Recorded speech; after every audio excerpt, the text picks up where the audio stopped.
y nos estaba esperando una hermana en Barcelona que después se uniría junto con su hija a nuestro viaje a Israel.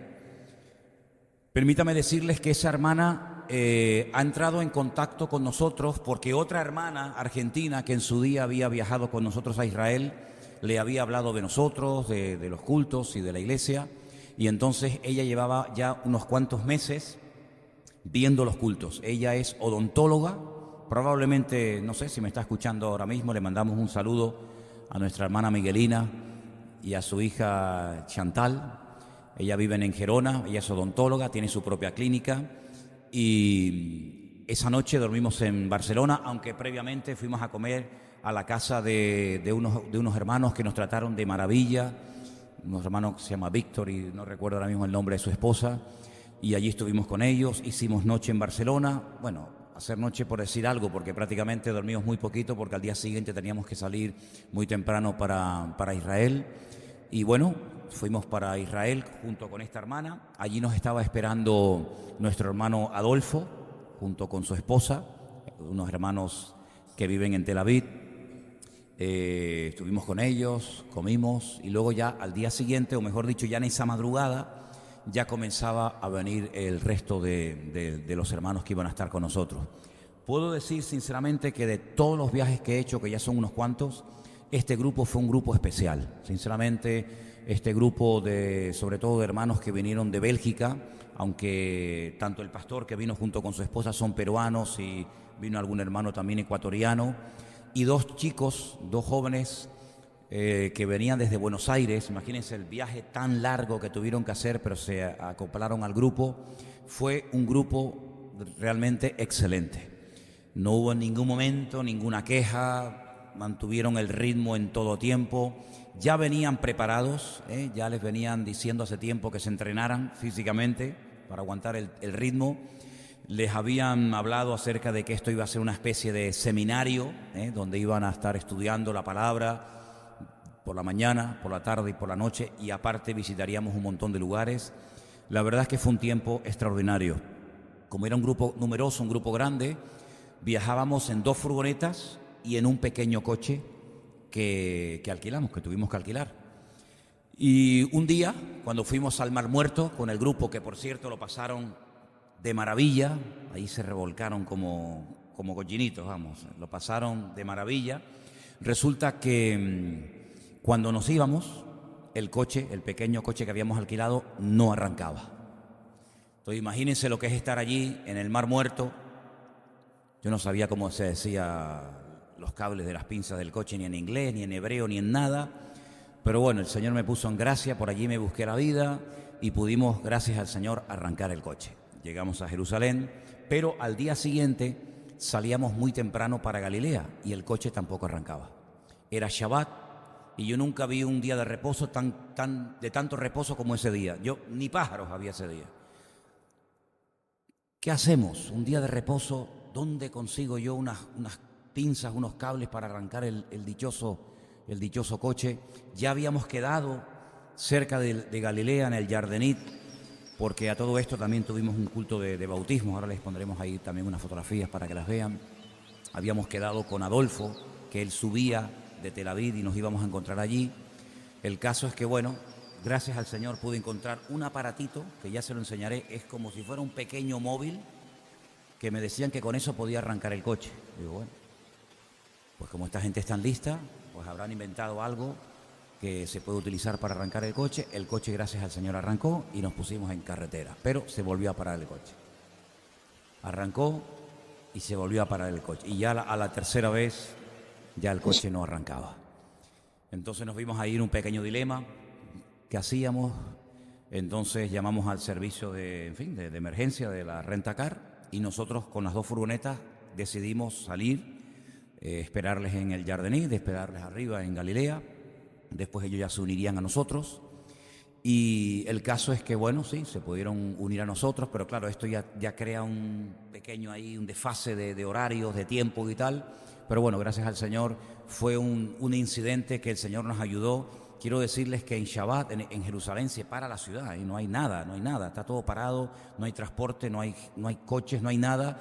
y el tener que buscarte la vida con un grupo, con la presión que llevas, con los horarios que tienes que cumplir, nos esperaban en el barco, nos esperaban en un sitio para comer. Bueno, gracias al Señor, Dios nos dio la gracia suficiente porque, en fin, no es fácil nada de esto, pero bueno, gracias al Señor llegamos, estuvimos ese día allí y resulta que esta hermana de la cual les estoy hablando, nuestra hermana Miguelina, junto con su hija, resulta que pidieron ser bautizadas. Ellas no tienen ninguna experiencia, digamos, eclesiástica de iglesia, sino que, como ella bien dice, su iglesia somos nosotros. Ella está muy contenta de que esta tarde estemos aquí diciendo todo esto, porque ella me dijo que ella quería esta tarde escuchar todo el informe que yo daba sobre Israel, y ella me dice a mí muchas veces que ella cuando llega a esta hora cierra su clínica y se pone allá a escuchar, y sé que nos está escuchando y por eso le mandamos un saludo a ella y a su hija. Y ellas pidieron ser bautizadas. Para mí fue una sorpresa porque no les había yo hablado en absoluto, pero también aproveché la oportunidad para comentarle a nuestro hermano Adolfo, que vive en Tel Aviv, si una de sus hijas, que también se había convertido no hacía mucho tiempo, se quería bautizar. Y la chica Sara pues dijo que sí, ¿no? Entonces yo quiero ponerles en esta tarde algunas fotografías de este viaje para hacerles también a ustedes copartícipes, porque ustedes también oraron por nosotros y sus oraciones se notaron, ¿sabes? Sus oraciones se notaron en todo momento. Bueno, ahí tenemos una fotografía. A mis espaldas estaría la sinagoga más vieja de Jerusalén, una sinagoga que visitamos en una ocasión. Ese día estaba cerrada, no pudimos entrar. Es una sinagoga de los caraítas, judíos caraítas, por lo visto proceden del Cairo, y son los únicos judíos que aceptan única y exclusivamente la Biblia como la base de su fe. Es decir, no aceptan la tradición, ni todo el Talmud, ni todas estas cosas que se han ido añadiendo con el paso del tiempo, y son gente de verdad muy especial, gente muy extraordinaria. Yo los quise llevar para que la vieran, pero estaba cerrada. Pero enfrente, eso que veis ahí, son las ruinas del palacio donde Herodes vivía en la ciudad de Jerusalén. Lógicamente están ruinas. Herodes tenía muchos palacios, muchos. Tenían en Masada, tenía uno, tenían en Belén otro, en fin, tenían en Cesarea la Marítima otro, y este era el palacio en el que él vivía en la ciudad de Jerusalén. Lo están restaurando y bueno, como allí están siempre de obras, esperemos que en cuanto lleguemos en otro viaje pues ya esté totalmente restaurado. Esa es la tumba, el jardín de la tumba, y ahí adentro hubo un tiempo de quebrantamiento tremendo. Los jóvenes que vinieron de Argentina, junto con estas hermanas que les estoy comentando, entraron y el Señor les tocó, les quebrantó, y ahí estaban llorando y quebrantadas. Ese es el único lugar de Jerusalén que está, digamos, custodiado o cuidado por hermanos cristianos evangélicos, ¿vale? Entonces ahí trabaja un hermano que algunos de ustedes conocen, se llama César, muy agradable, un chico paraguayo, bajito, yo le digo un pequeño gran hombre, y allí pues siempre hay que ir, y allí además celebramos la Santa Cena, el pan y el vino, y es un lugar muy especial porque al lado está lo que sería el Monte de la Calavera, que cada vez se puede ver menos por el tema del tiempo, el deterioro, la erosión, pero bueno, esa es la puerta de acceso al sepulcro donde estuvo el Señor Jesucristo hace 2000 años. Por supuesto está vacío, no vayan a pensar ustedes que está dentro, sería una tragedia, ¿no? Ir a Jerusalén y encontrarnos el cuerpo de Cristo dentro. Recuerdo que en un viaje un hermano una vez me preguntó: hermano, ¿qué venimos a ver aquí? Y le dije: ¿aquí? Nada. No, pensaba que veníamos a ver algo. Digo, bueno, aquí venimos a ver una tumba vacía. Gracias al Señor que está vacía, ¿vale? Ok, ponemos la otra foto. Esto es, bueno, salimos un día de la casa caminando, bordeando las murallas de Jerusalén, y ya comenzábamos el día muy temprano a la mañana y estábamos todo el día caminando de un lugar para otro, explicando muchísimas cosas del viaje. Y ahí estamos en la Jerusalén del tiempo de los romanos. Ustedes pueden ver los edificios por encima de nuestras cabezas. Jerusalén ha sido destruida muchas veces, entonces cada vez que se destruía, se construía encima, se destruía, se construía encima.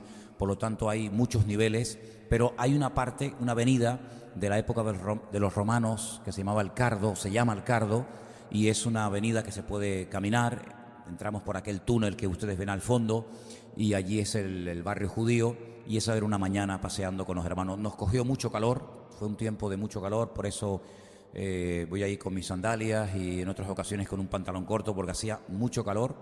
Así que bueno, seguimos. Ahí estamos ya en pleno desierto de Judea. Ese es el grupo de los hermanos. Ya digo, había hermanos de Bélgica, aunque eran peruanos, alguno ecuatoriano. También teníamos los dos chicos argentinos y teníamos estas dos hermanas, Miguelina, que es de la República Dominicana. Su papá fue embajador de República Dominicana en Israel, junto con su hija Chantal, aunque viven en Gerona, ¿no? Y esa es una fotografía que sacamos en pleno desierto de Judea. Allí a la altura del pantalón rojo de esa hermana a la derecha, allí veis como un arbolito al fondo. Ese es el famoso camino del buen samaritano, el real, el que se puede transitar todavía desde la ciudad de Jericó, donde vivían los sacerdotes, hasta la ciudad de Jerusalén. Ese es el famoso camino del buen samaritano, donde se cuenta la historia de aquel hombre que cayó herido. En fin, todos conocéis la parábola, ¿no? La historia. Bueno, un hermano, una noche, un hermano ecuatoriano, dijo: ay, pero la cocinera es española.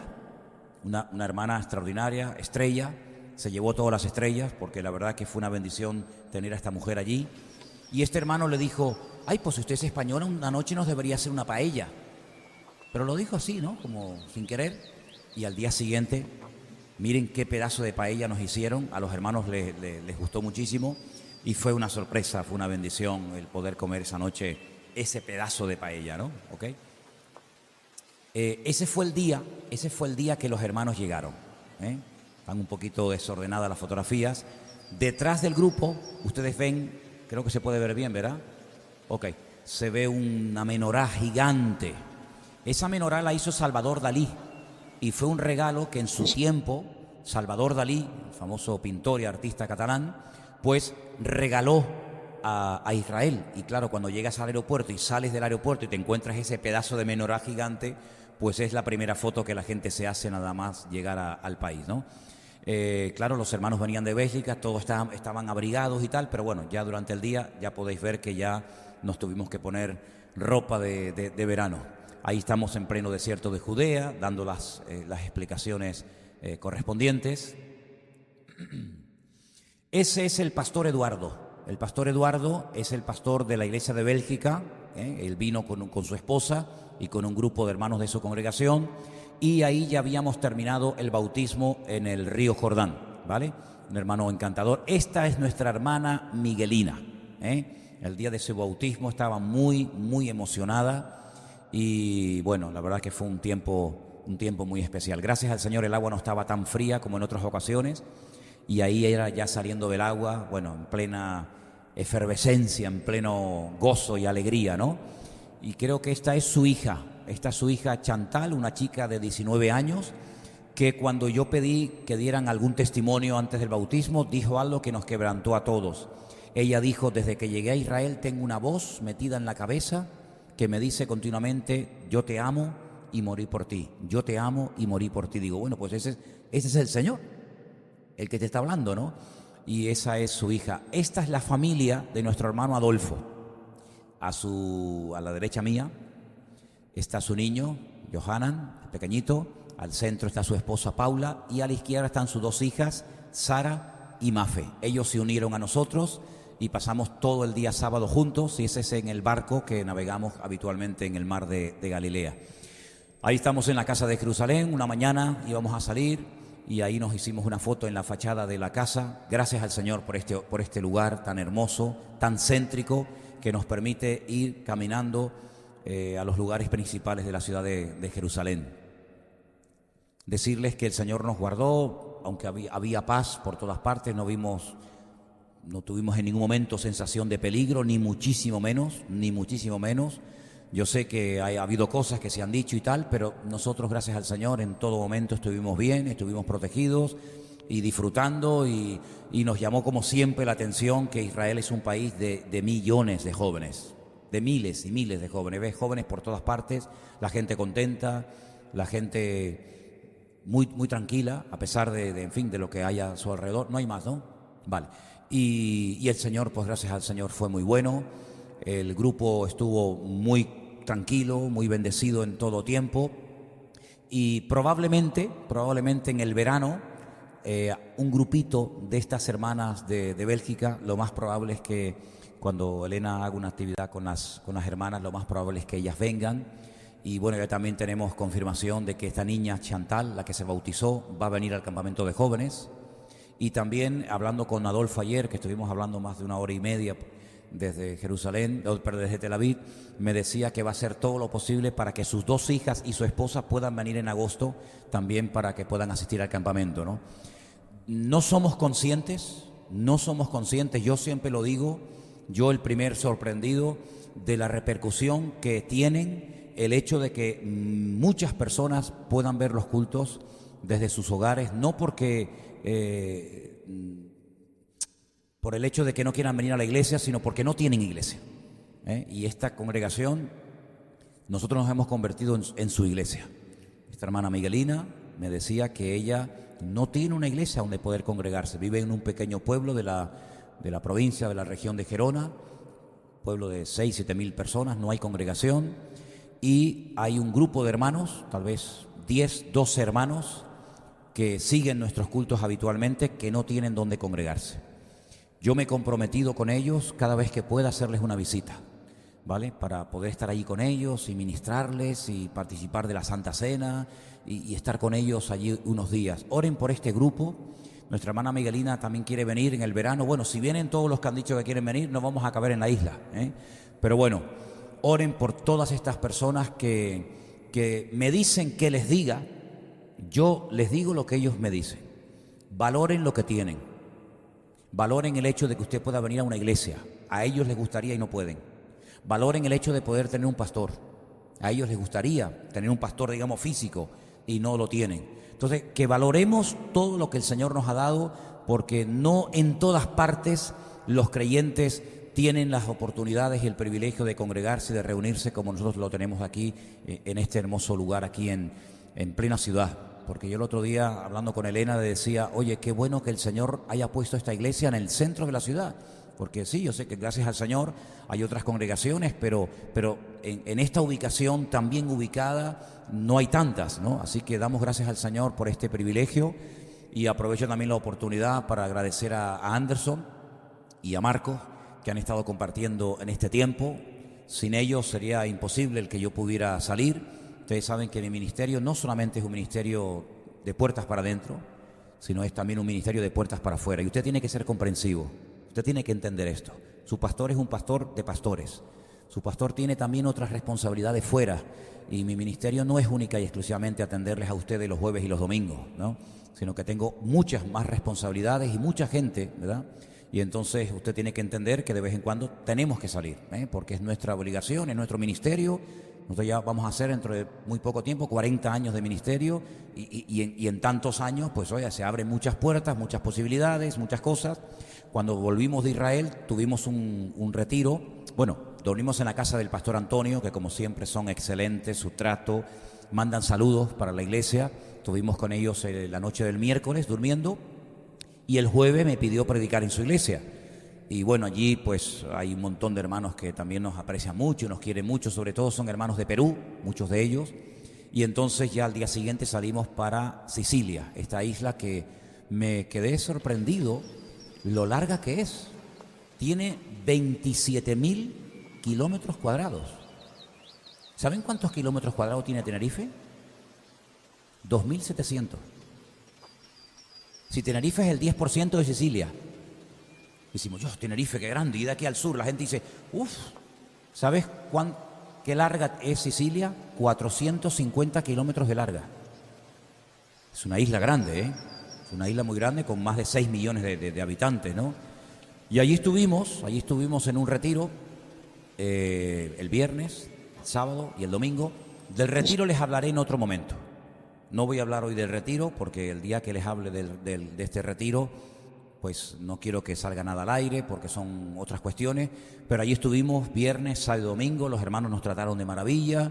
Estuvimos con el hermano Daniel, me preguntaron por ti, por Conchi, Daniel, su esposa Flor, y vinieron hermanos también de Suiza y de otros lugares, y bueno, gracias al Señor allí estuvimos también muy bien. Y el domingo terminó el retiro y tuvimos que volver otra vez a Milán, y entonces allí en el aeropuerto, pues claro, no era prácticamente factible el ir a la casa de Antonio, dormir para volver a levantarnos, y entonces nos quedamos allí en el aeropuerto y nos hicimos una chabola allí con las maletas, nos rodeamos allí con las maletas, nos hicimos una chabolita y allí pasamos la noche, y al día siguiente venimos para acá, y estamos muy agradecidos por este tiempo en el que el Señor nos ha permitido llevar almas nuevas a sus pies. Eso para mí es lo más bonito de todo, ¿sabes? Para mí lo más bonito es que cuando yo el viernes prediqué en ese retiro, hice un llamamiento y 4 personas pasaron adelante, personas nuevas. Uno de los pastores me dijo que 2 personas que habían pasado era un matrimonio que hacía muy poquito tiempo, 2 o 3 cultos habían ido a su iglesia, pero que aún no se habían convertido, aceptaron al Señor junto con otras 2 personas. Y para mí eso es la alegría y el gozo más grande, el poder llevar almas a los pies de Cristo. Aparte de poder, pues en fin, ayudar y bendecir a otras muchas personas, ¿vale? Entonces, este mes de mayo tenemos 2 eventos importantes. Les explico. El día 30 de mayo es el Día de Canarias, es un día festivo, ¿vale? Creo que cae el miércoles, ¿sí? Entonces, hemos decidido pasar ese día todos juntos en el puerto de Veracruz. Los hermanos están preparando, con motivo del Día de Canarias, unos stands y comida y tal. Si alguien quiere sacar la ropa de mago de canario del armario e ir con la ropa típica, estupendo, porque ese día pega bien, ¿vale? Ya otro día no. Pero si el día 30 quieren ir a pasar el día juntamente con nosotros allí, pues sería excelente, porque todo lo que se recaude, ¿vale? La comida que compremos allí, todo lo que se recaude se va a destinar para poder terminar ya las obras y la ampliación que se está haciendo en la piscina del puerto de Veracruz, ¿de acuerdo? Entonces, animo a que todos vayan, es un día festivo, creo que nadie trabaja, no hay estudio, no hay escuela, por lo tanto suban el día 30. ¿Pues a qué hora? Pues no sé, 11:30, 12 de la mañana, en fin, la hora que ustedes quieran. Vamos a estar allí, haremos reuniones y cantaremos y estaremos todos juntos ese día en el puerto de la Cruz. ¿Qué día es? El 30, con motivo del Día de Canarias. Perfecto. Si quieres llevar alguna visita, si quieres llevar a alguna persona nueva, pues excelente, sería estupendo. Vamos a ver cómo está el día, yo pienso que va a estar bien, si podemos poner fuera las sillas y los instrumentos y el sonido y hacer un culto al aire libre, pues estupendo, ¿vale? Día 30. Pero el domingo anterior, el domingo día 27, vamos a tener aquí algo histórico. Algo histórico. No lo hemos hecho nunca. Bueno, lo hice una vez, en el puerto de la Cruz. Anderson lleva con nosotros en la iglesia 10 años. En estos 10 años ha mostrado fidelidad, ha mostrado madurez y crecimiento. Él ha sido hasta el día de hoy, y seguirá siéndolo, el responsable de los jóvenes. Para mí ha sido un alivio el tener a Anderson encargado de los jóvenes, porque yo no he tenido nunca que preocuparme por campamentos, por retiros, por cultos, por salidas, sino que él lo ha llevado estupendamente. Y yo creo y quiero, ya lo hemos hablado con Marcos y con otros hermanos de la congregación, el día 27, domingo por la tarde, yo quiero nombrar como copastor de esta iglesia a nuestro hermano Anderson, para que lo sepáis. Estaba por ahí, pero no lo veo. ¿Se fue? Ok. Él va a ser a partir del día 27 de mayo el copastor de esta iglesia, ¿vale? No, el chico que lleva a los jóvenes. No. Cuidado cómo hablas, Un respetito. Ninguno tenga en poco tu juventud. Yo le diré a él lo que tiene que hacer, pero a ustedes le digo respeto. Que yo fui pastor con 19 años, ¿vale? Y con 21 ya tenía mi primera iglesia. Entonces la edad, no mezclemos las cosas, porque entonces no vamos a entender. Entonces el día 27 los hermanos del Puerto de la Cruz van a venir, ¿vale? Es un día histórico, un día bonito, sobre todo para él y para su familia, ¿no? Entonces vamos a orar, vamos a imponerle las manos, vamos a orar por ellos y vamos a tener un culto especial el día 27 de mayo. ¿De acuerdo, hermanos? Así que tenemos estos 2 eventos. El día 27, el nombramiento de copastor de Anderson, y el día 30, el Día de Canarias, vamos a pasarlo juntos. En junio, el mes de junio, confío, y ya me reuní ayer con Marcos y bueno, ¿Estamos de acuerdo en esto? Vamos a confiar de que la piscina ya esté totalmente terminada del Puerto de la Cruz y queremos tener bautismos, ¿vale? Entonces, yo no veo esta tarde a Juan Manuel, este chico cubano, no está, pero Manuel me había dicho que se quería bautizar. Bueno, si hay algún hermano más, alguna hermana, algún joven, alguien que quiere aprovechar para bautizarse en el mes de junio, háblate conmigo lo antes posible, ¿vale? Porque queremos en el mes de junio, antes de que ya comience el verano, tener un culto de bautismos y va a ser también un día muy bonito, ¿de acuerdo? Así que ténganlo presente. Y me gustaría que lo antes posible me pasarais las fechas del campamento de los jóvenes para ya publicarlas y para comenzar a orar. De hecho, ya le pido a la iglesia que por favor desde ya esté comenzando a orar por el campamento de jóvenes, porque queremos, como siempre, que el campamento sea un momento especial para todos los jóvenes que asistan, y estamos confiando de que este año tendremos, Dios mediante, si así el Señor lo permite, visitas, y quiero que tengamos un tiempo muy especial. Yo creo que generalmente suele ser la tercera semana de agosto, ¿sí? Elena, ¿me quieres decir algo? Bueno, pues lo damos después entonces. Entonces, oren por favor desde ya por el campamento de los jóvenes de este verano. Y queremos animar a todos los jóvenes a que por supuesto asistan. Si yo fuera joven yo asistiría, ¿vale? Entonces, ténganlo presente. Vamos a orar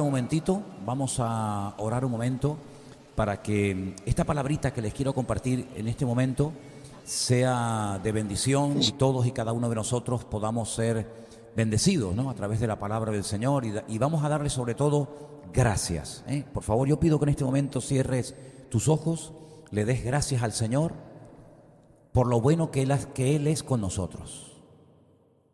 Dios ha sido tremendamente bueno siempre con nosotros y lo va a seguir siendo, porque Él no cambia, Él es el mismo, ayer, hoy y por los siglos.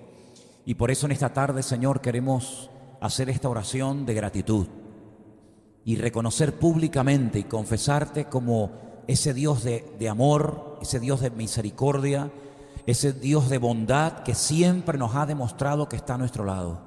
Señor, danos fuerzas para seguir en tus caminos, que nunca te abandonemos, sino que siempre te confesemos, no solamente con nuestras palabras, sino también con nuestra vida y nuestras acciones. Que nuestra vida sea un testimonio para muchas personas que aún no te conocen y aún no te han recibido.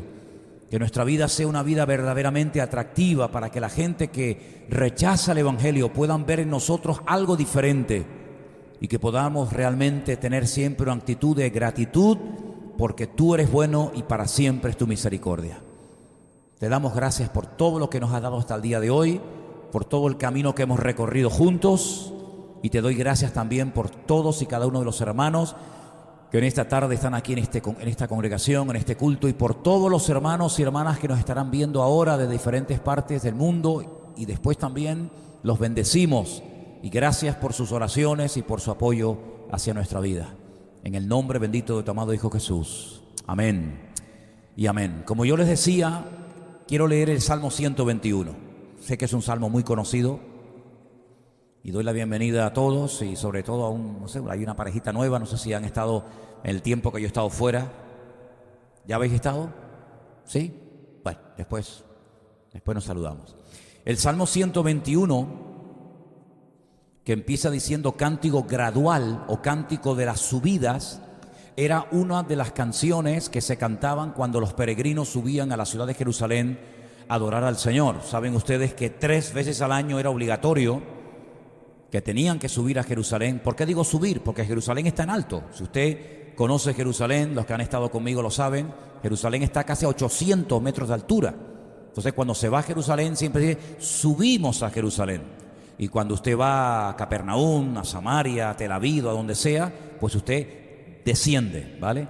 Entonces cuando se subía a Jerusalén, los peregrinos, los que iban con sus diezmos, con sus ofrendas, cuando iban en la fiesta de Pesaj, la fiesta de la Pascua, 50 días después, que es la que se va a celebrar ahora, la fiesta de Shavuot o Pentecostés, y finalmente entre el mes de septiembre, octubre aproximadamente, la fiesta de los tabernáculos, la gente subía cantando, y este era uno de los salmos que se cantaba. Y es muy bonito porque dice: alzaré mis ojos a los montes. Léalo conmigo. ¿De dónde vendrá mi socorro? Mi socorro viene del Señor, que hizo los cielos y la tierra. No dará tu pie al resbaladero, ni se dormirá el que te guarda. He aquí no se adormecerá ni dormirá el que guarda a Israel. El Señor es tu guardador, el Señor es tu sombra a tu mano derecha. El sol no te fatigará de día, ni la luna de noche. El Señor te guardará de todo mal, Él guardará tu alma. El Señor guardará tu salida y tu entrada desde ahora y para siempre. ¿Cuántos dicen amén? Salmo hermoso, que por cierto, antes de ayer vino Anderson con Vanessa y los niños a hacernos una visita, y Benjamín lo sabe de memoria, así que usted también apréndaselo. Son solamente 8 versículos y es muy facilito de aprendérselo.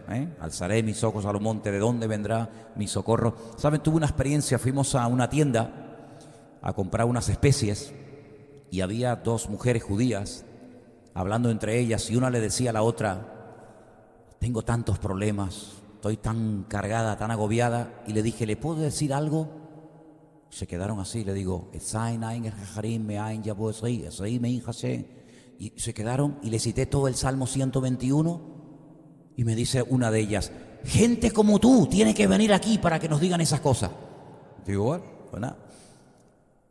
Así que la confianza que tenemos en el Señor está a prueba de bombas, ¿sí o no? ¿Y por qué confiamos tanto en el Señor, hermanos? ¿Por qué será? ¿Por qué será? ¿Es que seremos fanáticos? No. Lo que pasa es que la confianza en el Señor está a prueba de bombas, porque Él nos ha demostrado que nos podemos confiar, podemos fiarnos de Él, y Él nunca nos va a fallar.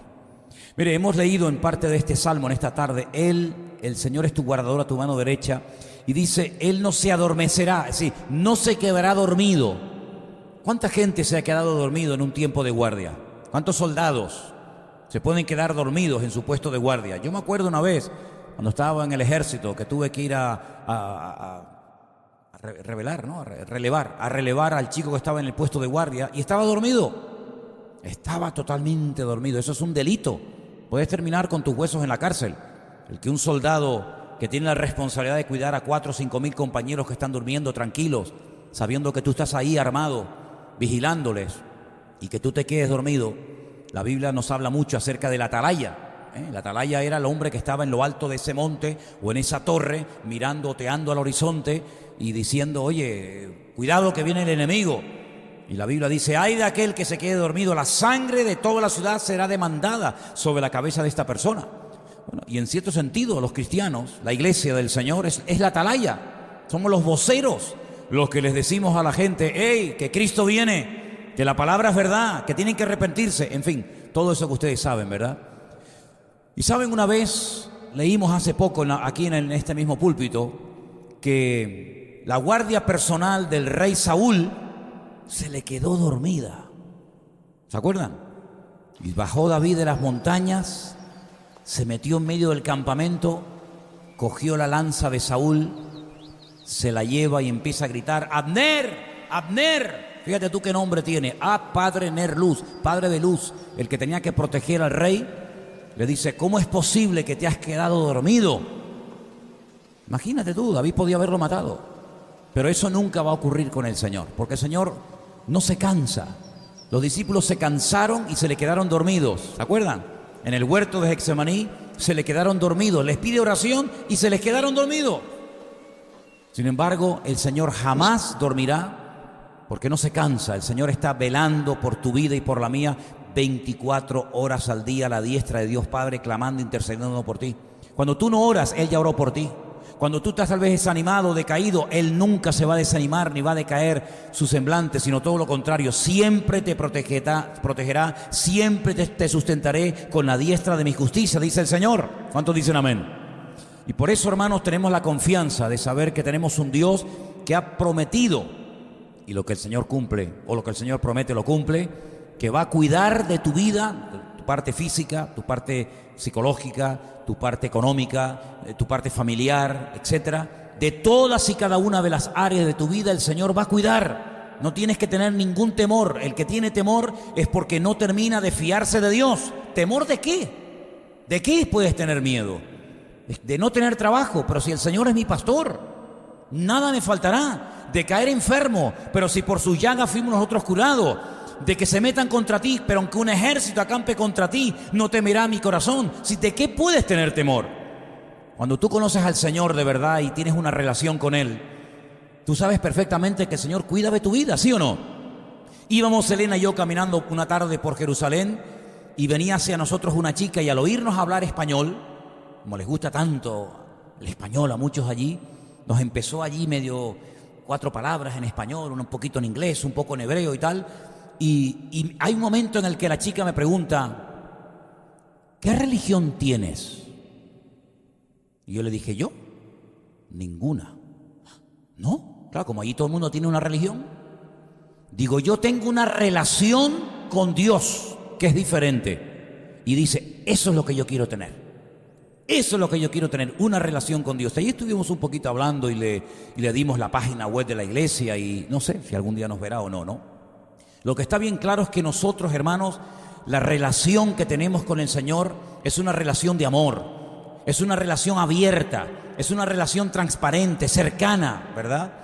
Sabemos que el Señor nos cuida, que nos protege, que Él tiene todo absolutamente bajo su control. No hay nada, ni un solo detalle que se escape de su control. Cuando les conté el detalle de que se nos rompió el coche, no arrancaba por la carretera, claro, uno dice, Dios mío, ¿qué hago yo aquí ahora? Ahí tirados en la carretera, pero el Señor siempre de alguna manera nos sorprende, ¿verdad? Y lo que parece aparentemente negativo, dice que Él siempre lo cambia en cosas buenas para su gloria y para su honra. Pablo decía, el apóstol Pablo, en una de sus cartas, todas las cosas que me han sucedido, tremendas persecuciones, incomprendido, abandonado, dice, todo, absolutamente todo ha redundado para el progreso del Evangelio. Y hace tiempo estudié y averigüé qué es eso de progresar, y es un término militar romano. Era cuando los soldados cogían un machete y se abrían camino donde no había.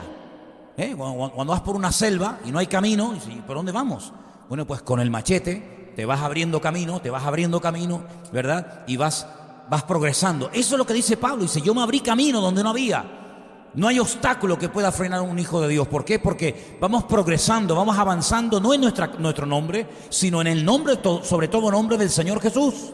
Dios poderoso, Dios que nos cuida de noche y de día. Por eso los peregrinos podían subir a Jerusalén tranquilos, porque claro, veían, los que han estado conmigo, por ejemplo, en Galilea, en el monte Arbel, cuando ves esas murallas, esas montaña gigantesca, toda llena de cientos de cuevas a tu izquierda y a tu derecha, y tú tienes que meterte por ese desfiladero y miras hacia arriba, y arriba se ponían los ladrones, los que observaban a los peregrinos que iban con sus diezmos y con sus ofrendas viajando días y días para ir a Jerusalén a adorar al Señor.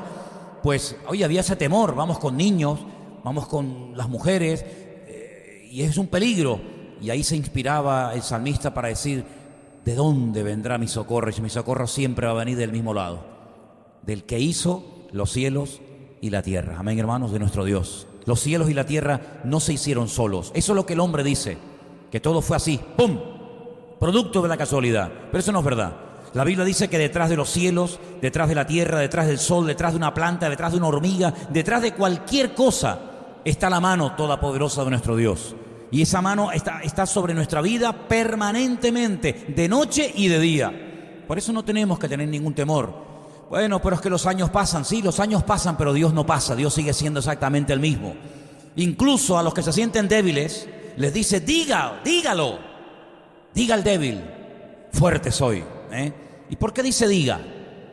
Porque hay algo que la Biblia nos enseña, y todos ya lo sabemos, creo que a estas alturas, y es que a la hora de hablar, a la hora de confesar, a la hora de sacar nuestra fe a través de nuestras voces, algo cambia. Por eso dice que hay mucha gente que están enfermas porque con la mente piensan una cosa, pero con la boca hablan otra, y se produce como una especie de cortocircuito, ¿verdad? Y por eso hay mucha gente que se enferma y dice, no, yo creo en Dios, yo creo en Dios, creo en su palabra, pero después se quejan, se lamentan y el cuerpo como que no termina de asimilar esa disociación, ese divorcio que se produce entre lo que crees y lo que hablas. Y si crees, ¿por qué hablas así? Si crees en un Dios poderoso, ¿por qué te lamentas? ¿Por qué te quejas, no? Entonces la Biblia habla mucho acerca de hablar, de confesar. De hecho, en Romanos 10 hay un pasaje muy conocido que ustedes conocen perfectamente, que dice que con el corazón se cree para justicia, pero con la boca se confiesa para salvación. Por eso cuando alguien dice, no, yo creo en el Señor, yo quiero seguirle, ok, venga y dígalo en alta voz, confiéselo, dígalo. Así como dijo en un momento puntual de su vida burradas, o así como en un momento puntual de su vida dijo cualquier tontería, ahora diga verdades. Ahora acepto a Cristo, declaro que el Señor es mi Salvador, que murió por mí, que resucitó, que estará conmigo, que me va a dar fuerza, que me apoyará, que me sustentará. Y eso, hermano, reactiva su fe. No es algo mágico, es algo bíblico, que es muy diferente. Cuando usted confiesa con su boca, no su estado de ánimo, porque nuestro estado de ánimo es cambiante. De hecho, yo en este retiro que estuve ahora ahí en Sicilia, le dije, mire hermano, el Espíritu Santo no va a utilizar ni sus emociones ni sus sentimientos para hablarle. No se confundan, porque los sentimientos y las emociones son tremendamente cambiantes. Usted no está siempre igual. Un día le puede doler la cabeza, un día están sus hormonas por el suelo, otro día tiene el estado de ánimo por las nubes, otro día tiene un entusiasmo espectacular, otro día no tiene ganas ni de salir de la habitación. Pero si el Señor tuviera que utilizar nuestro estado de ánimo, apañados estábamos. Pero dice la Biblia en Efesios capítulo 6 que la espada del Espíritu, ¿qué es? La palabra de Dios. Es increíble. Yo hace unos días leía esto y decimos, claro, la armadura del cristiano, sí, el yelmo, el escudo, la coraza, sí. Pero hay un versículo que dice que la espada del Espíritu o la espada del Espíritu es la palabra de Dios. Es decir, el Espíritu Santo va a utilizar la palabra del Señor. Por eso dice que more, que abunde la palabra de Dios en nuestros corazones. ¿Para qué? Para que cuando llegue un momento de enfermedad, de crisis matrimonial o de lo que sea, la palabra de Dios brote en su corazón, la confiese con su boca y el diablo tiene que dejarle en paz. ¿Hay algún ejemplo de lo que estoy diciendo? Sí, claro, Cristo. Él es nuestro ejemplo en todo. ¿Qué hizo el Señor cuando estaba siendo atacado? Nada más y nada menos que por Satanás. Mire, Satanás solamente ha tentado personalmente a 2 personas. ¿Quién fue la primera? Eva. ¿Y el segundo? Cristo. Así de claro. Satanás en persona, no mandó a un demonio, él en persona fue y le dijo a Eva esto, esto y esto. Y en persona se fue al desierto de Judea y le dijo al Señor, puso en tela de juicio la declaración que ya el Padre había hecho. ¿Se acuerdan cuando Cristo estaba siendo bautizado por Juan el Bautista en el río Jordán? Que dice que se oyó la voz de Dios. Se oyó audiblemente la voz de Dios. ¿Y qué dijo? Este es mi Hijo amado, en el cual, dice en la Reina Valera, ¿cómo dice? Tengo toda complacencia. Bueno, eso es como decir, pongo toda mi confianza, mi apoyo, mi aval, deposito todo en Él. ¿Quién dijo esto es mi Hijo amado? ¿Se lo inventó el Señor? ¿Se lo dijo Juan el Bautista? No, Dios el Padre habló claramente y decretó en aquel día que ese era su Hijo amado. Se va al desierto. ¿Y qué le dice Satanás? Si eres el Hijo de Dios, dile a estas piedras que se conviertan en pan. ¿Cómo que si soy el Hijo de Dios? Claro que lo soy.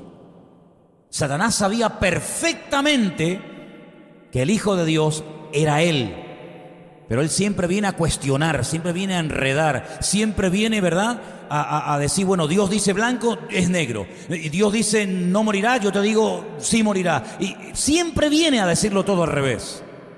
Y el Señor le dijo, escrito está. Escrito está. ¿Dónde está escrito? Aquí en la Biblia. Escrito está. Y la segunda vez que le tienta, ¿qué le dice? Mira, Satanás, ven, vamos a ver, yo quiero hablar contigo y para que entres en razones, para que entiendas. No, escrito está. Punto. La tercera vez, escrito está. Las 3 veces que por lo menos en la Biblia tenemos registrada la tentación de Cristo, la respuesta La actitud de Cristo sí me fue igual. Escrito está, escrito está, escrito está. Luego él tenía una fe tremenda, como tú y yo tenemos que tenerla, en lo que está escrito. Porque la palabra de Dios no hay que inventarnos, sino que está escrita. Y está escrita en muchos idiomas, en alemán, en inglés, en japonés, en chino, en español, en hebreo, en griego, para que todo el mundo sepa lo que Dios dijo y lo que Dios no dijo. Y cuando el Señor Jesucristo utilizaba la palabra, estaba utilizando la espada y el diablo tenía que marcharse. Claro, después él viene e insiste otra vez, ¿no? Pues vuelve tú también con lo mismo. La Biblia dice, someteos a Dios, resistid al diablo. ¿Y qué pasa?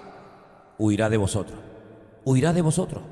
Si al Señor le funcionó, si la estrategia del diablo fue desbaratada por el poder de la palabra de Dios, hagamos lo mismo, hermanos, hagamos lo mismo. Cuando vengan las tentaciones, que a lo mejor nuestras tentaciones no se comparan con las tentaciones que tuvo el Señor, pero da igual, cada vida es su mundo. Y usted sabe cuando el enemigo le está atacando, pues hermano, mayor es el que está en nosotros que el que está en nosotros. Eso es lo que sabemos, esa es nuestra fe, pero nuestra fe no es algo que está ahí encerrado, que nadie se entere, sino que tiene que salir. ¿Y por dónde sale? Por la boca. Con la boca se confiesa salvación. La palabra salvación es liberación. La palabra salvación es sanidad. La palabra liberación es como cuando descorchas una botella. ¿Sí? Puede ser un contenido maravilloso, pero hay que abrirla. ¿Se acuerdan ustedes del famoso cuento de la lámpara de Aladino? Es un cuento. Pero el mago, mientras tenía el tapón, no hacía nada. Tú le quitabas el tapón, frotabas la lámpara de Aladino, salía el gordachón aquel y te decía, pídeme lo que quieras, ¿verdad? Hermanos, perdonen que les ponga este ejemplo, pero la palabra de Dios no es solamente para que usted la lea por las mañanas y por la noche y nada más. La palabra de Dios es una espada que usted tiene que aprender a utilizar. Entonces, cuando usted aprende esto, usted puede estar solo en una cárcel, usted puede estar solo en un desierto, en un barco, en un avión, o donde quiera que se encuentre, y el Señor le va a proteger y le va a defender a usted siempre y cuando usted sepa en ese momento esgrimir adecuadamente el texto bíblico correspondiente. Por lo tanto, queridos hermanos, este salmo que hemos leído esta tarde es un salmo que sería buenísimo que todos nosotros nos lo aprendiéramos bien de memoria, porque nos va a venir muy bien, nos va a venir pero que muy bien en muchos momentos puntuales de nuestra vida. Y al final dice, el Señor te guardará tu salida y tu entrada desde ahora y para siempre. Si no es algo que dice, bueno, funciona 3 meses, sino que funciona toda la vida, porque el Señor siempre ha prometido estar con nosotros todos los días hasta el fin del mundo. ¿Cuántos dicen amén? El último día que estuvimos en Israel, oíamos muchos aviones. No los veíamos, pero oíamos mucho ruido de aviones por nuestras cabezas. Esa noche, desde Siria, Irán mandó contra Israel 20 misiles. No hicieron daño absoluto. Dice, pero ¿cómo pueden mandar 20 misiles y no pasar nada? El Señor te guardará de todo mal. Dice aquí, el Señor será tu guardador, el Señor te protegerá, guardará tu alma, te guardará de todo mal. No pasó absolutamente nada. Esa noche, Israel atacó las 50 bases militares que los iraníes tenían ya montadas desde hace mucho tiempo en territorio sirio. En todas las escuelas militares del mundo se estudian las batallas, cómo le ganó Napoleón a fulano, cómo le ganó fulanito a este ejército. Y una de las batallas que dejó con la boca abierta a todos los militares y se estudia es la famosa guerra de los 6 días. Esa guerra tan cortita que en 6 días un país se enfrentó contra 8, un país chiquitito contra 8 y los reventó totalmente, artillería, aviación, etcétera, y hasta el día de hoy se están recuperando. Estamos hablando del 1967. La mayoría de ustedes no habían nacido.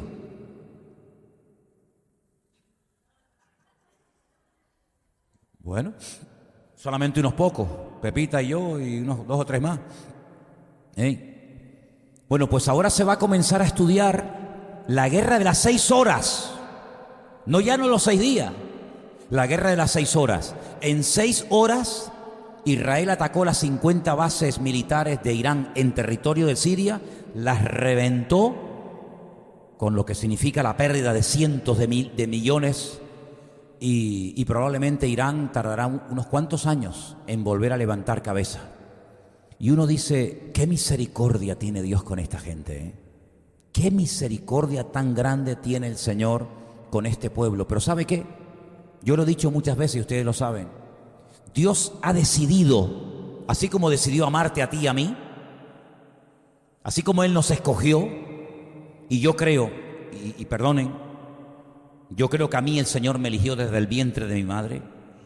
Eso lo tengo yo clarísimo, ¿eh? Yo creo que a mí Dios, desde que fui concebido, cuando era allí un piojo allí, yo creo que a mí el Señor ya me escogió, y tengo muchas razones para creer eso.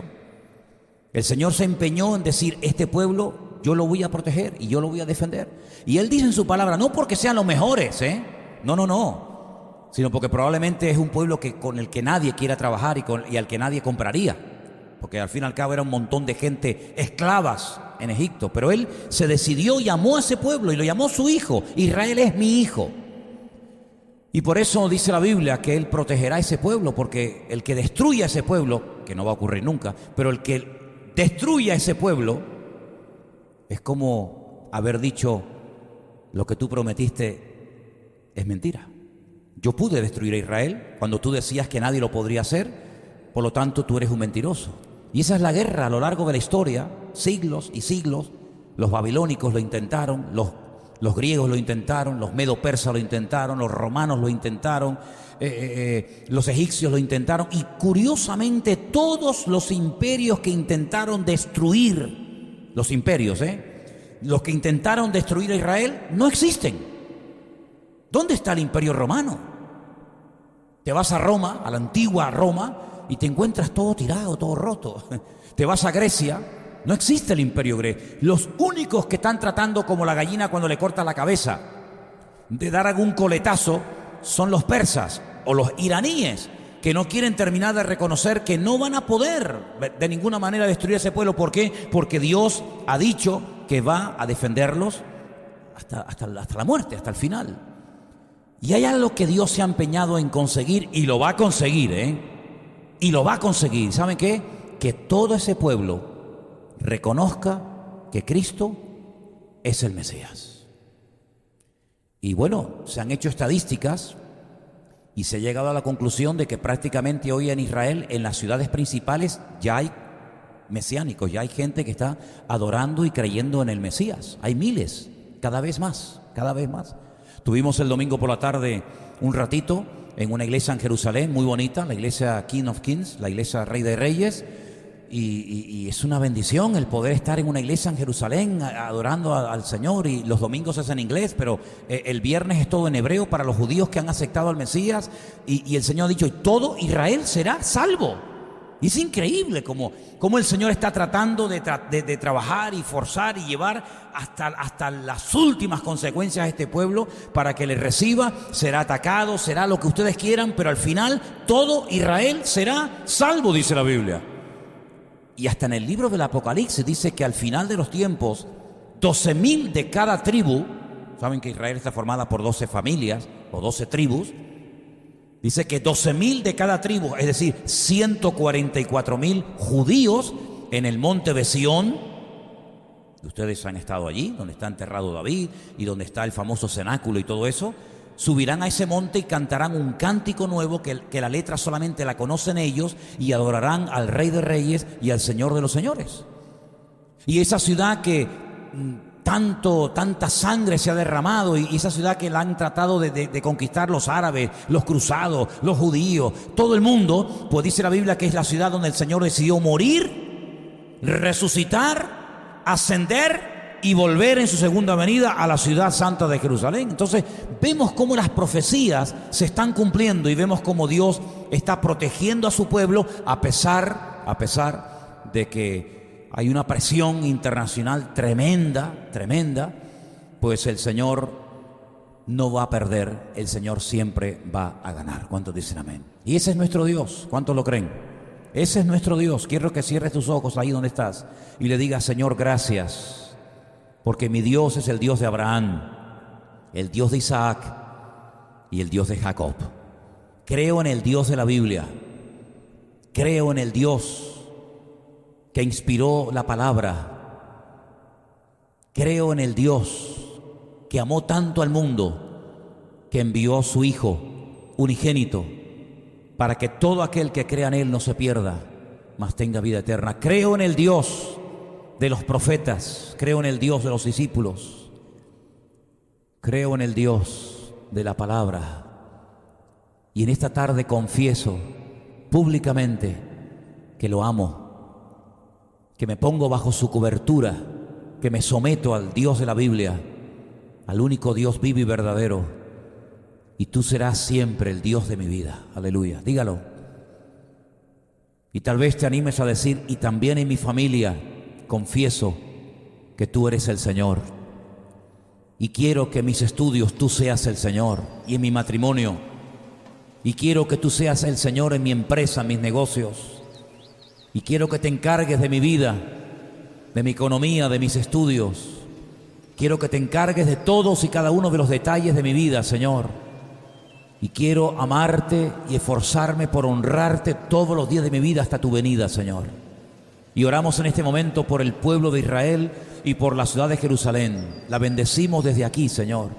Desde este punto tan distante y al mismo tiempo tan cercano, oramos por la paz de Jerusalén y oramos para que tú bendigas y protejas a todo tu pueblo que allí lucha y pelea y se esfuerza por predicar las buenas nuevas del Evangelio. Y te pido, Señor, que tú nos guardes de todo peligro y de todo mal y sigas estando con nosotros hasta tu venida, Señor, porque sabemos que tú vienes pronto. Ayúdanos a honrarte, a amarte y a ponerte como la prioridad de nuestra vida. En el nombre de tu amado Hijo Jesús. Amén.